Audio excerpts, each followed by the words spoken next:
Jason, I think my water broke. Can you take me to the hospital? That's gross. Just have a baby somehow. Jason was carrying a big bag, heading towards the front door. I'm heading on a trip now. Just have it somehow. I was in disbelief. What does he mean by have it somehow? I can't even get to the hospital like this. At least call a cab. No way. That's a hassle. Can't you have it without causing trouble for others? The door slammed shut, and there I was, left alone in the room, holding my belly. I was sweating badly, yet the room felt suddenly cold. Would a husband really go on a trip leaving his wife about to have a baby? I never imagined this when I got pregnant. I never thought I'd ever face something like that. This grudge will stay with me for life. My feelings towards my husband grew increasingly intense. We've been married for a year. I got pregnant with our long-awaited baby. I'm Linda, a 24-year-old office worker.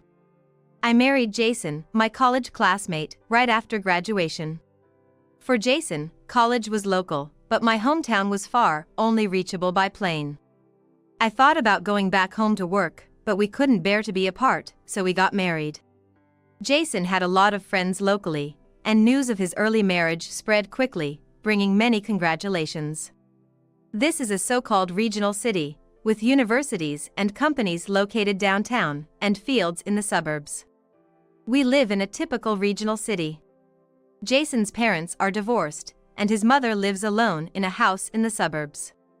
She's very friendly, and we hit it off right away. Sometimes she brings us produce from her garden, making me grateful for such a wonderful mother-in-law. However, Jason started acting differently shortly after I got pregnant. He became moody and sometimes spoke harshly. His overtime and business trips increased, leaving him less time at home. In the early pregnancy, Jason, even not knowing the baby's gender, wanted baby clothes, furniture, and toys for older ages. I smiled at his excitement, happy to share the joy of our baby's arrival. Especially on Wednesdays, he seemed to work late. He'd come home unusually energetic, usually cooking dinner. I didn't know Jason liked cooking so much. I lived with my mom for a long time. I have many specialties.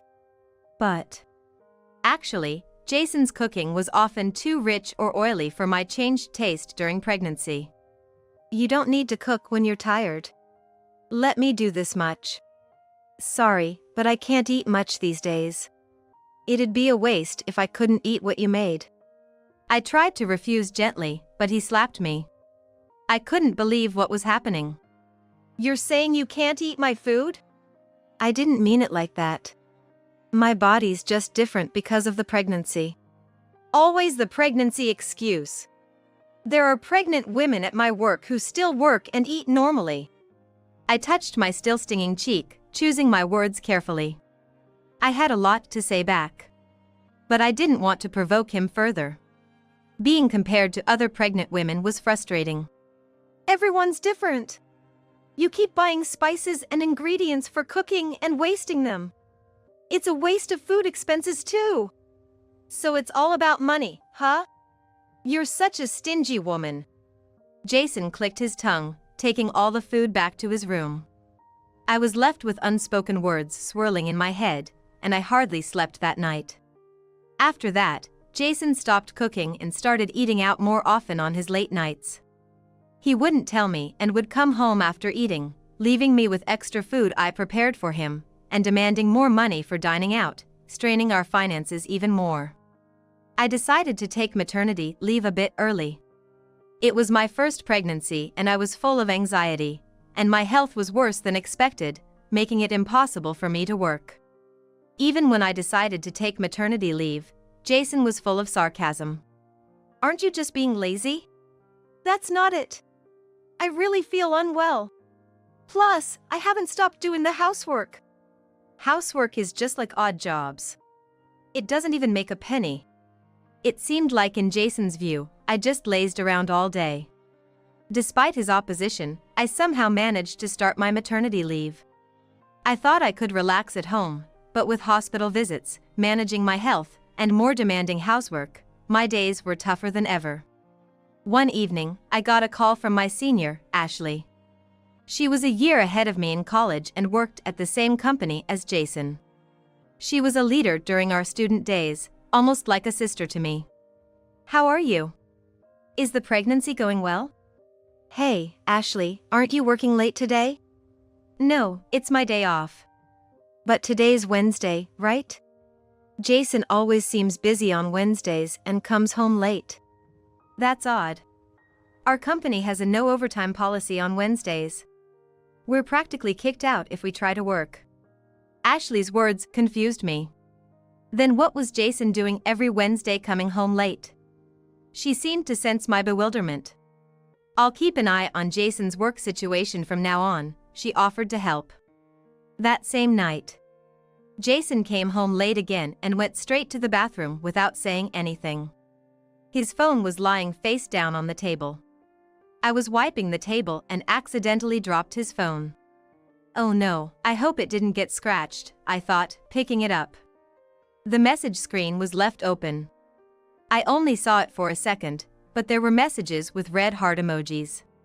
He never used such emojis in our messages.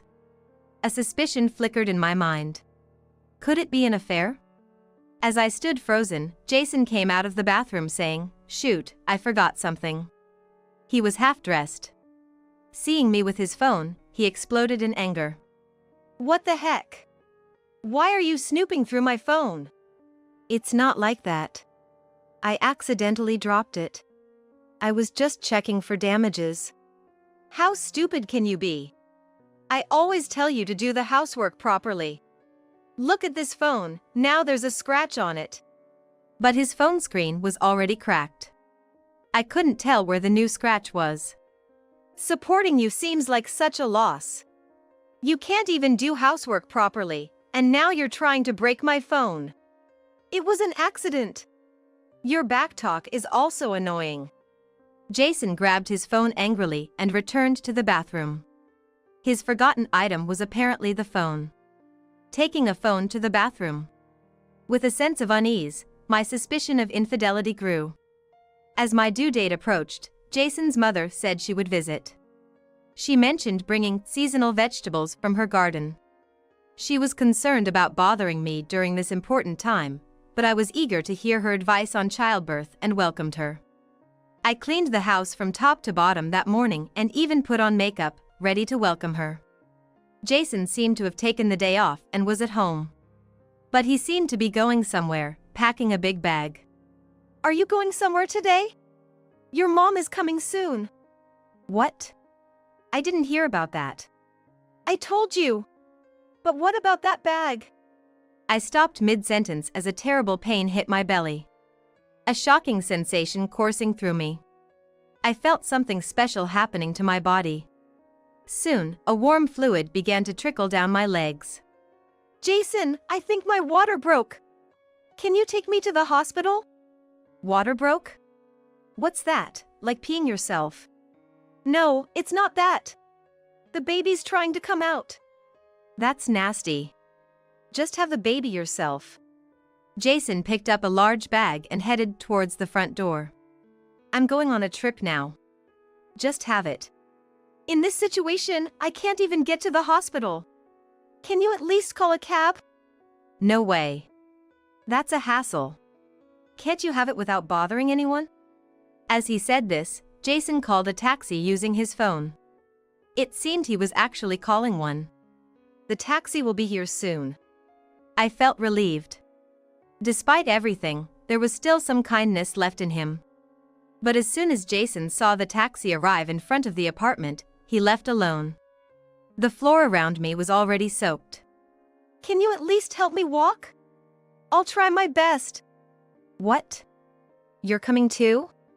That taxi is for me to go to the airport. Don't be so clingy. I was speechless with shock. Jason left without a second glance, getting into the taxi. I felt utterly abandoned. My phone was in another room. As I attempted to crawl there, someone knocked on the door. It was my mother-in-law. She saw my condition and immediately took me to the hospital in her car. Amidst the overwhelming pain, we somehow made it to the hospital. From there, everything was a blur of activity, leaving me no room to think. When I came to, a newborn baby was in my arms, making soft, indistinct sounds. It's over, I sighed with relief. The baby, unaware of the chaos before its birth, was experiencing its first breaths of air. Fortunately, the baby was healthy and full of energy. As I rested in the hospital room, my mother-in-law came with some food. Why were you alone at home? Didn't Jason say he was taking the day off? Well, just before you were supposed to arrive, he left for a trip. A trip? Leaving his wife in her final month of pregnancy? That's unbelievable. When my water broke, Jason didn't do anything. He just said to have the baby myself and left. My usually gentle mother-in-law was furious, a look I had never seen before.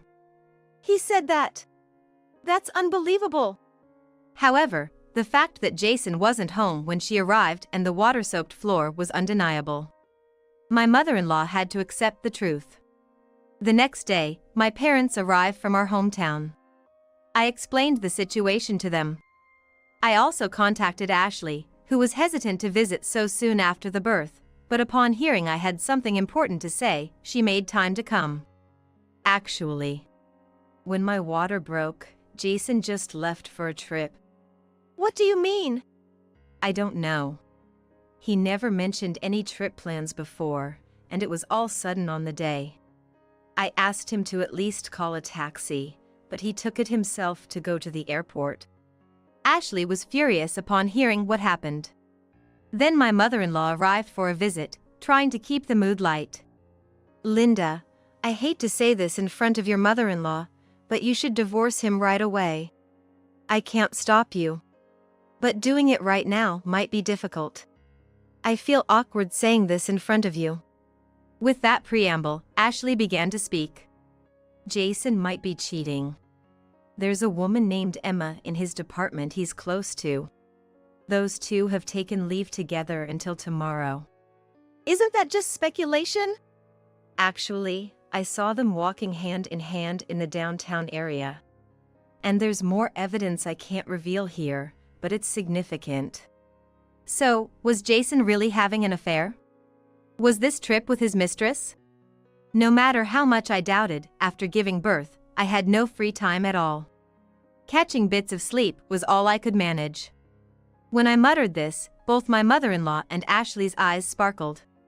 "We'll help you," they said in unison. I didn't want to stay in that house anymore. "I'll help with anything," they both offered, and I shared my thoughts. That's easy. Use my spare room. You can also stay at my place.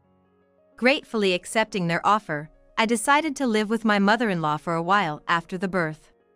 They even offered to move my clothes and baby items to my mother-in-law's house.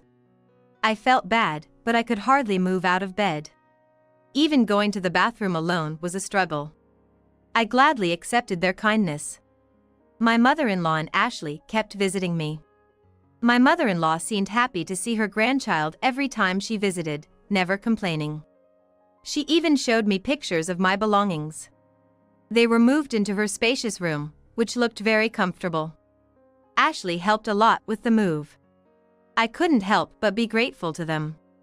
One day, while talking with my mother-in-law in the hospital room, my phone rang. It was Jason. I hesitated to answer, but my mother-in-law silently shook her head. "I haven't even told Jason about the baby being born."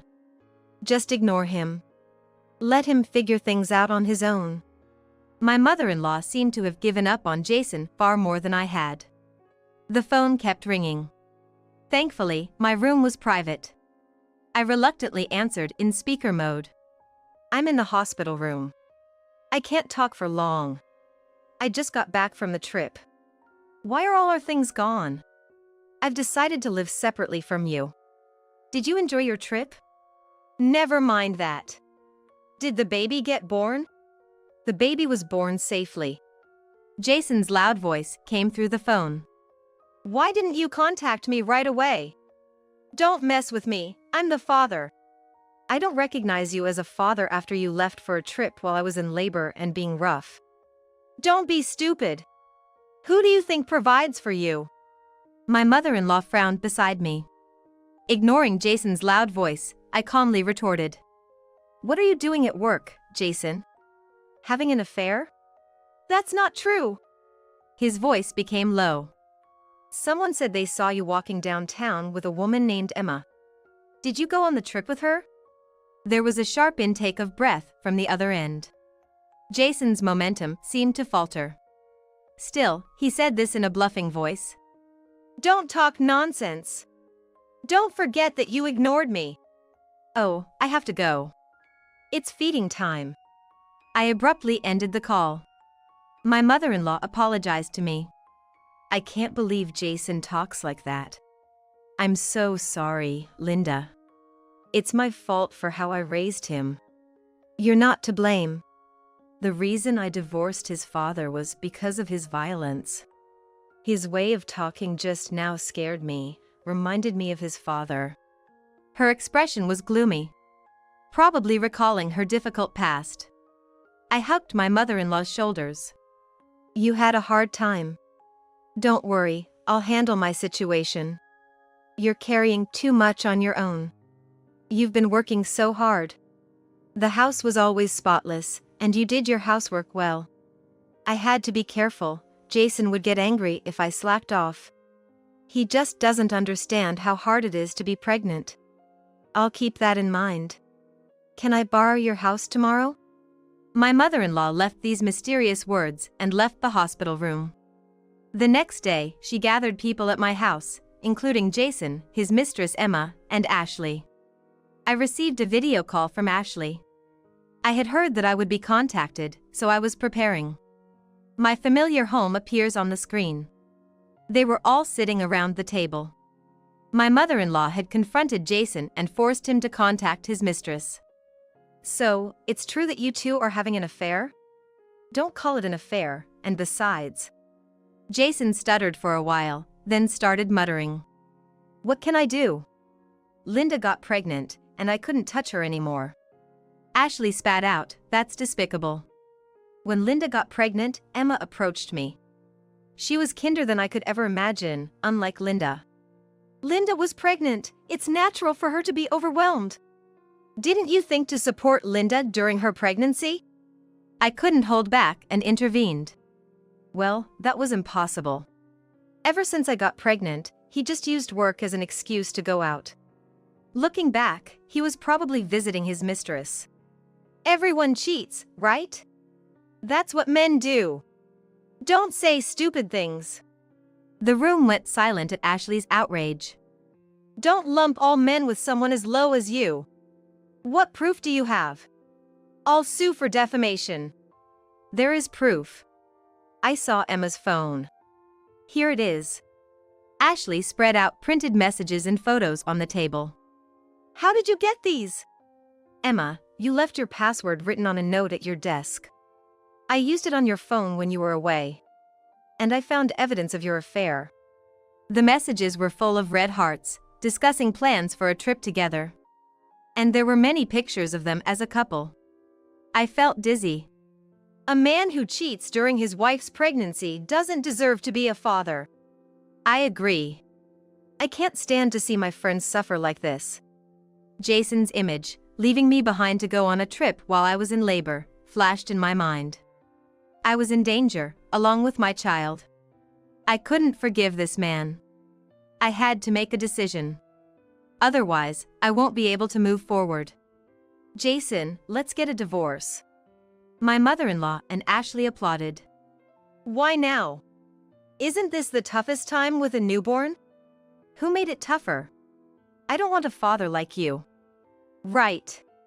I don't recognize you as my son. Divorce? You're not thinking straight after giving birth. You're the one not thinking straight. Who would forgive a husband who cheats during pregnancy and leaves during labor? Calm down. At that time, Emma was more important to me. That's terrible. I can't believe you're human. Then, someone visited the house. My mother-in-law answered, "Who is it?" A middle-aged man came in, introducing himself as Emma's husband.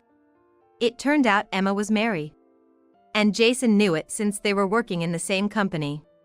Her husband had suspected something and followed Emma today. Seeing the evidence of the affair, he was devastated. He had been worried for some time that his wife was cheating on him, but now he is convinced. Your wife was cheating with this man during his wife's pregnancy. Emma's husband declared divorce, and she shrieked. I can't. I'm pregnant too. The room buzzed. She had planned to keep her pregnancy a secret until the stable period, but I had a feeling it wasn't true. Who's the father? I don't want a child whose father is unknown, her husband said coldly. I agreed with him. Emma apparently had a 3-year-old daughter and was expecting her second child. She worked part-time, supposedly for childcare. But she used her free time for the affair. Her husband must have felt betrayed as well. Her husband declared he would take care of their daughter, saying Emma was no longer a mother. All of you just don't get it. Fine, I'll marry Emma and we'll happily raise the child together. Jason boldly declared this, but a green document was subtly handed to him. Emma's husband had apparently brought divorce papers. It was with a lawyer's contact. Jason reached for the divorce papers, but they were swiftly pulled back. Then came the resounding words, "Let's talk about child support and division of property." Why should I pay them? I'll need money for the baby that's coming. I need money too. You're planning to leave your child and go to another woman, right? I'll definitely claim them. My mother-in-law nodded in agreement.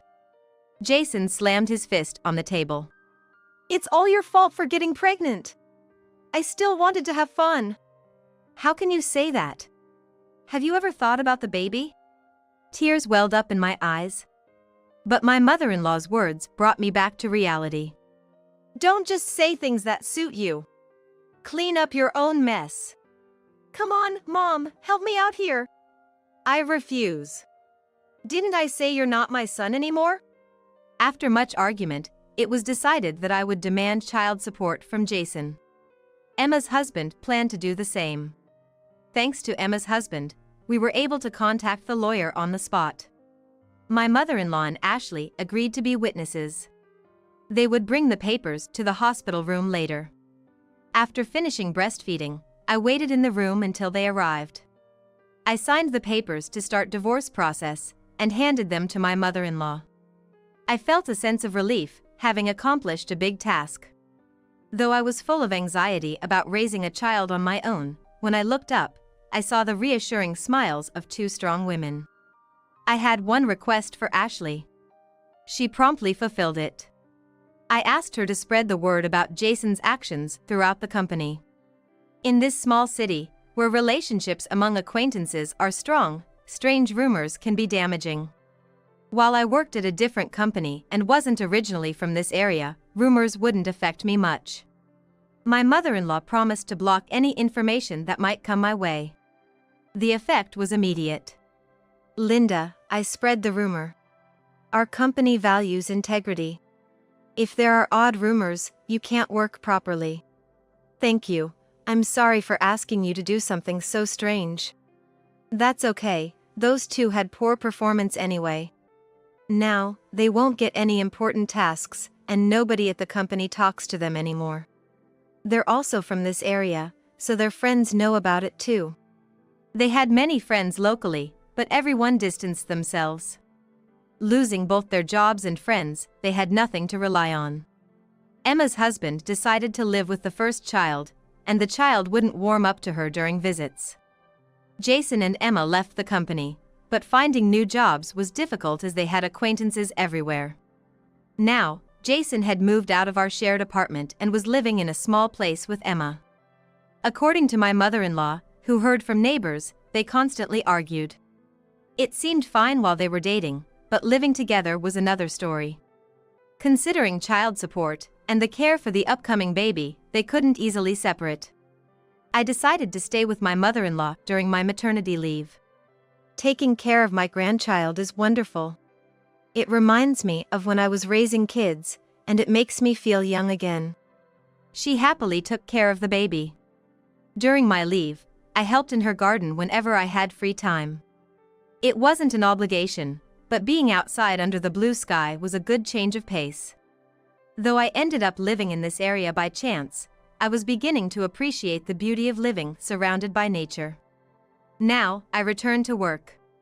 After moving and getting accustomed to life in a new home with my child, I feel hopeful about starting anew. My mother-in-law assures me, "Come over anytime. I'll help you." Filled with hope for my new life, I'm ready to embrace the future.